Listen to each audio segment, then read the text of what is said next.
Hi friends, welcome to technology Telugu. Friends, జూలైలో launch అవ్వబోతున్న ఫోన్స్లో ఎక్కువ మంది ఎదురు చూస్తున్న phones Nokia X6 and ASUS ZenFone 5. At least ఇవి జూలైలో లాంచ్ అవ్వాలనైనా ఎదురు చూస్తున్నారు. ఆల్రెడీ వేరే కంట్రీస్లో ఈ Nokia X6, ASUS ZenFone 5 launch అయ్యాయి. ఇండియాలో ఇప్పుడు అప్పుడు అని ఊరిస్తూనే ఉన్నాయి. సో ఇవి జూలైలో లాంచ్ అయ్యే అవకాశం ఉంది. సో ఈ వీడియోలో ఈ రెండు ఫోన్స్కి సంబంధించి design, display, battery, processor, sensors ఇలా అన్ని విషయాల గురించి డీటెయిల్గా డిస్కస్ చేద్దాం. సో ఆలస్యం చేయకుండా వీడియో స్టార్ట్ చేసేద్దాం.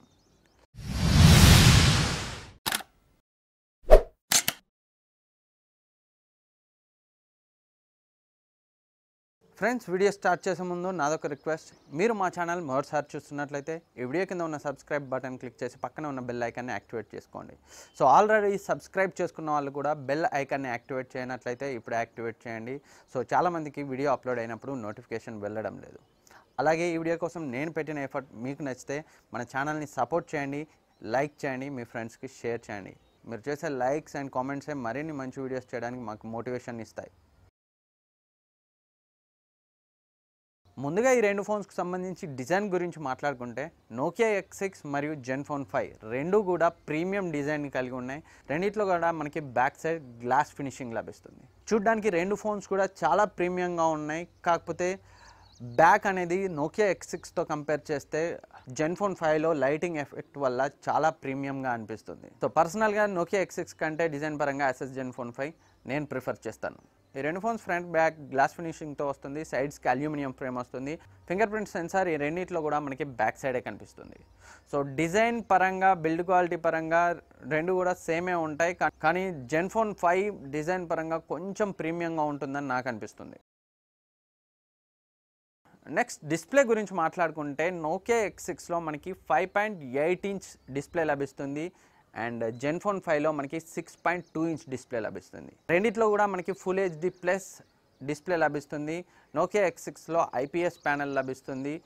ZenFone 5లో సూపర్ IPS ప్యానెల్ లభిస్తుంది.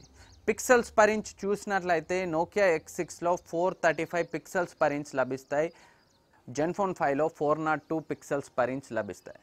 సో జనరల్గా పిక్సెల్స్ పర్ ఇంచ్ ఎంత ఎక్కువ ఉంటే డిస్ప్లే అంత క్రిస్ప్గా ఉంటుంది. కానీ ఇక్కడ కొంచెం తేడానే కాబట్టి మనకి డిస్ప్లే విషయంలో అంత వేరియేషన్ ఉండకపోవచ్చు.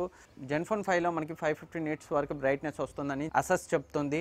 జనరల్గా ఫోన్స్లో బ్రైట్నెస్ అనేది 400 నిట్స్ వరకు ఉంటుంది. కానీ ఈ ASUS ZenFone 5లో 550 నిట్స్ వరకు ఉంటుందని ASUS క్లెయిమ్ చేస్తుంది. జనరల్గా ASUS యొక్క డిస్ప్లేస్ చాలా షార్ప్గా, వైబ్రెంట్గా ఉంటాయి, చాలా బాగుంటాయి.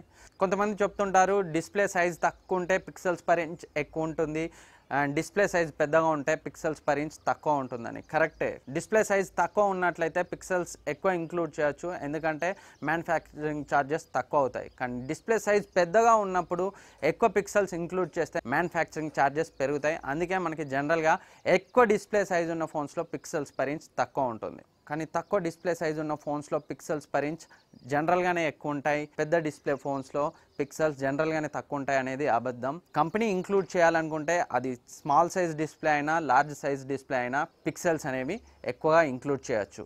రెండిట్లో కూడా మనకి డిస్ప్లే 19:9 రేషియోలో లభిస్తుంది. రెండిట్లో కూడా మనకి నాచ్ డిజైన్ అనేది కనిపిస్తుంది. And screen to body ratio చూసినట్లయితే నోకియా X6లో 80% ఉంటుంది. అదే ZenFone 5లో 83.5% ఉంటుంది. కానీ ASUS క్లెయిమ్ చేసిన ప్రకారం స్క్రీన్ టు బాడీ రేషియో 90% ఉంటుందని చెప్తుంది. కానీ GSM లాంటి వెబ్సైట్స్ మాత్రం ZenFone 5 screen to body ratio just 83.5% అని చెప్తున్నాయి. మొత్తం మీద రెండిట్లో కూడా మనకి థిన్ బెజల్స్ అనేవి కనిపిస్తాయి. కానీ నోకియా X6తో కంపేర్ చేస్తే ZenFone 5లో బెజల్స్ అనేవి ఇంకా థిన్గా ఉంటాయి. చాలా ప్రీమియంగా కనిపిస్తుంది డిస్ప్లే చూడడానికి. రెండిట్లో కూడా డిస్ప్లే మనకి గొరిల్లా గ్లాస్ చే ప్రొటెక్ట్ చేయబడి ఉంటుంది. నోకియా X6లో గొరిల్లా గ్లాస్ 3 ప్రొటెక్షన్ లభిస్తుంది. ZenFone 5లో గొరిల్లా గ్లాసే కానీ అది స్పెసిఫై చేయలేదు. అండ్ కెమెరా విషయానికి వస్తే నోకియా X6లో బ్యాక్ సైడ్ మనకి 16+5 డ్యూయల్ కెమెరా సెటప్ లభిస్తుంది. 16 megapixel main camera f2.0 అపర్చర్తో, 5 megapixel depth sensing camera f2.2 అపర్చర్తో లభిస్తుంది. అదే ASUS ZenFone 5లో చూసినట్లయితే 12+8 మెగాపిక్సెల్ కెమెరా లభిస్తుంది. 12 megapixel main camera f1.8 అపర్చర్తో, 8 megapixel secondary camera wide angle lens, ఇది wide angle shots తీయడానికి use అవుతుంది. ఇది f2.0 అపర్చర్తో లభిస్తుంది. ఫ్రంట్ కెమెరా విషయానికి వస్తే మనకి నోకియా X6లో 16 మెగాపిక్సెల్ మెయిన్ కెమెరా f2.0 అపర్చర్తో లభిస్తుంది. ASUS ZenFone 5లో 8 మెగాపిక్సెల్ మెయిన్ కెమెరా f2.0 అపర్చర్తో లభిస్తుంది. సో రెండిటి యొక్క బ్యాక్ అండ్ ఫ్రంట్ రెండు కెమెరాస్ కూడా వీడియో రికార్డింగ్ చేసేటప్పుడు ఎలక్ట్రానిక్ ఇమేజ్ స్టెబిలైజేషన్ని సపోర్ట్ చేస్తాయి. మిగతా కెమెరా ఫీచర్స్ విషయానికి వస్తే నోకియా X6 బోత్ వీడియో రికార్డింగ్ని సపోర్ట్ చేస్తుంది. అంటే ఒకేసారి ఫ్రంట్ అండ్ బ్యాక్ రెండు కెమెరాస్తో మనం వీడియోని షూట్ చేయొచ్చు నోకియా X6లో. ఇలాంటి ఫెసిలిటీ మనకి ZenFone 5లో లేదు. And Nokia X6 maximum 4K వరకు వీడియోని రికార్డ్ చేస్తుంది అండ్ 30 FPSతో 1080p వీడియోని రికార్డ్ చేస్తుంది. Slow motion video recording capabilities కూడా మనకి ఈ నోకియా X6లో ఉన్నాయి. ZenFone 5 కెమెరా ఫీచర్స్కి వస్తే ZenFone 5 18:9 రేషియోలో వీడియోని రికార్డ్ చేయగలదు. ఇది నాకు తెలిసి 18:9 రేషియోలో వీడియోని రికార్డ్ చేసే ఫస్ట్ ఫోన్ అని చెప్పొచ్చు. అండ్ 4K వీడియో రికార్డింగ్ని సపోర్ట్ చేస్తుంది. 1080p వీడియోని 30 frames per second 60 frames per second ఇలా రెండు విధాలుగా మనం ఫుల్ HD వీడియోని ZenFone 5లో రికార్డ్ చేయొచ్చు. ఏదైతే నోకియా X6లో మనకి ఈ 60 frames per second video recording capability కనిపించదు.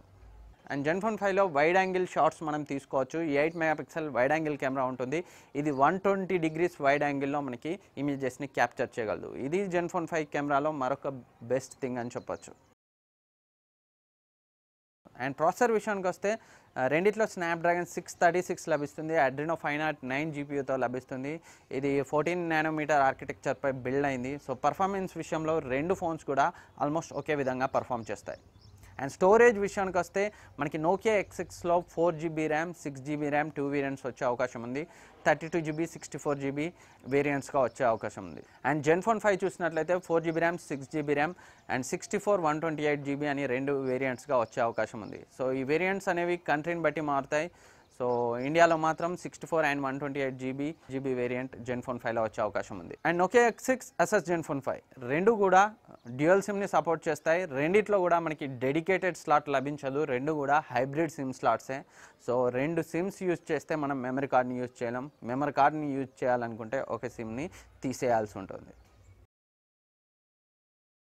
అండ్ బ్యాటరీ విషయానికి వస్తే నోకియా X6లో 3060 mAh బ్యాటరీ లభిస్తుంది. అదే ASUS ZenFone 5లో 3300 mAh బ్యాటరీ లభిస్తుంది. రెండు కూడా క్విక్ ఛార్జ్ 3.0ని సపోర్ట్ చేస్తాయి. నోకియా X6ని ఛార్జ్ చేయడానికి అప్రాక్సిమేట్లీ 80 minutes పడుతుంది. ZenFone 5ని కూడా ఛార్జ్ చేయడానికి అప్రాక్సిమేట్లీ 70 to 80 minutes పడుతుంది. అండ్ సెన్సార్స్ విషయానికి వస్తే ఈ నోకియా X6 ZenFone 5 రెండిట్లో కూడా ఆల్మోస్ట్ అన్ని సెన్సార్స్ ఉన్నాయి. Gyroscope sensor, proximity sensor and NFC కూడా ఈ నోకియా X6 మరియు ZenFone 5 రెండిట్లో కూడా లభిస్తుంది. నోకియా X6 NFC సపోర్ట్ గురించి నాకు కొంచెం డౌట్ ఉండేది. కొంచెం రీసెర్చ్ చేస్తే మాత్రం నోకియా X6లో NFC ఉన్నట్లు తెలిసింది. ఈ ఒక్క విషయం మాత్రం మీరు అడ్జస్ట్ కానీ నోకియా X6 లాంచ్ అయితే కానీ 100% చెప్పొచ్చు. అండ్ ప్రజెంట్ మాత్రం నోకియా X6లో కూడా మనకి NFC సపోర్ట్ ఉన్నట్లు తెలిసింది. సాఫ్ట్వేర్ విషయానికి వస్తే నోకియా X6 8.1 ఓరియోతో వస్తుంది. ZenFone 5 కూడా 8.1 ఓరియోతో వస్తుంది. కానీ నోకియా X6 Android 1 ప్రాజెక్ట్లో భాగంగా వస్తుంది కాబట్టి స్టాక్ ఆండ్రాయిడ్ లభిస్తుంది. ఎలాంటి కస్టమ్ స్కిన్ లభించదు మనకి. కానీ ASUS ZenFone 5లో మనకి Gen UI 5.0 లభిస్తుంది. సో ఇంతకు ముందుతో కంపేర్ చేస్తే Gen UIలో బ్లోట్వేర్ చాలా తగ్గింది. మనకి మునుపట్ల ఎక్కువ బ్లోట్వేర్ మనకి Gen UIలో లేదు. అండ్ అడిషనల్ ఫీచర్స్కి వస్తే రెండిట్లో కూడా మనకి USB Type-C పోర్ట్ లభిస్తుంది. 3.5mm ఆడియో జాక్ లభిస్తుంది. అండ్ అడిషనల్గా మనకి ZenFone 5లో డ్యూయల్ స్పీకర్స్ లభిస్తాయి అండ్ డ్యూయల్ మైక్స్ లభిస్తాయి.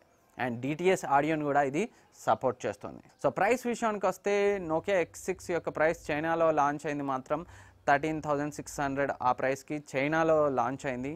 అంటే చైనా ప్రైస్ని ఇండియాకి కన్వర్ట్ చేస్తే. కానీ ఇండియాలో లాంచ్ అయ్యే టైంకి 16,000 to 18,000 అయ్యే అవకాశం ఉంది.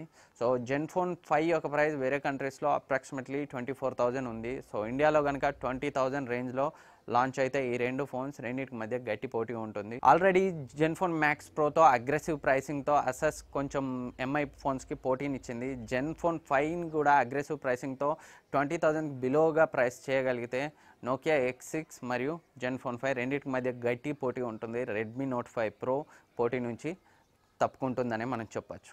కలర్స్ విషయానికి వస్తే Nokia X6 black, white and blue కలర్లో లభిస్తుంది. ASUS ZenFone 5 blue and silver colour వేరియంట్లో లభిస్తుంది. సో ఇవి ఫ్రెండ్స్ ఈ రెండు ఫోన్స్కి మధ్య ఉన్న డీటెయిల్డ్ స్పెసిఫికేషన్స్ కంపారిజన్. సో ఈ రెండిట్లో ఏది కొనాలో మీరే డిసైడ్ చేసుకోండి. కెమెరా పర్ఫార్మెన్స్ విషయం మాత్రం మనకి ఫోన్ చేతిలోకి వస్తేనే చెప్పొచ్చు. ఎగ్జాక్ట్గా ఎలా ఉంటుందో మనం చెప్పలేం. సో కానీ కేపబిలిటీస్ మాత్రం మనకి బోతి కేపబిలిటీ మనకి నోకియా X6లో ఉంది. ASUS ZenFone 5లో 18:9 రేషియోలో మనం వీడియోని రికార్డ్ చేయొచ్చు. 120 frames per second full HD slow motion వీడియోని రికార్డ్ చేయొచ్చు. 60 ఫ్రేమ్స్ పర్ సెకండ్స్తో 1080p వీడియోని రికార్డ్ చేయొచ్చు. ఇవి కేపబిలిటీస్, కానీ actual performance, still images performance, వీడియోలో డీటెయిల్స్ ఇవన్నీ కూడా మనకి ఫోన్ చేతిలోకి వస్తుందని చెప్పొచ్చు. కానీ డిజైన్ మాత్రం మనకి రెండిట్లో బాగుంది. నాకు పర్సనల్గా ASUS ZenFone 5 డిజైన్ నచ్చింది. అండ్ డిస్ప్లే కూడా జనరల్గా ASUS డిస్ప్లేస్ చాలా బాగుంటాయి. సో ZenFone 5 డిస్ప్లే చాలా బాగుంటుంది. అండ్ పర్సనల్గా నాకు పెద్ద డిస్ప్లే ఫోన్స్ ఇష్టం. సో డిస్ప్లే పరంగా చూసినా నాకు Nokia X6 కంటే ASUS ZenFone 5 ప్రిఫర్ చేస్తాను. ఎందుకంటే నేను పెద్ద డిస్ప్లేస్ యూజ్ చేయడానికి ఇష్టపడతాను కాబట్టి. సో ఫ్రెండ్స్, ఈ వీడియో మీకు యూజ్ అవుతుంది అనుకుంటున్నాను. ఈ వీడియో మీకు నచ్చితే లైక్ చేయండి, సబ్స్క్రైబ్ చేయండి, అలాగే మీ ఫ్రెండ్స్కి షేర్ చేయండి. మీరు చేసే లైక్ అండ్ కామెంట్ వల్ల బాగా ఎఫర్ట్ పెట్టి మరిన్ని మంచి వీడియోస్ చేయాలని మాకు మోటివేషన్ లభిస్తుంది. సో ఎప్పటిలాగే సపోర్ట్ చేస్తూ ఉండండి. Keep loving, keep supporting. Next వీడియోలో మళ్ళీ కలుద్దాం. I'm coming home.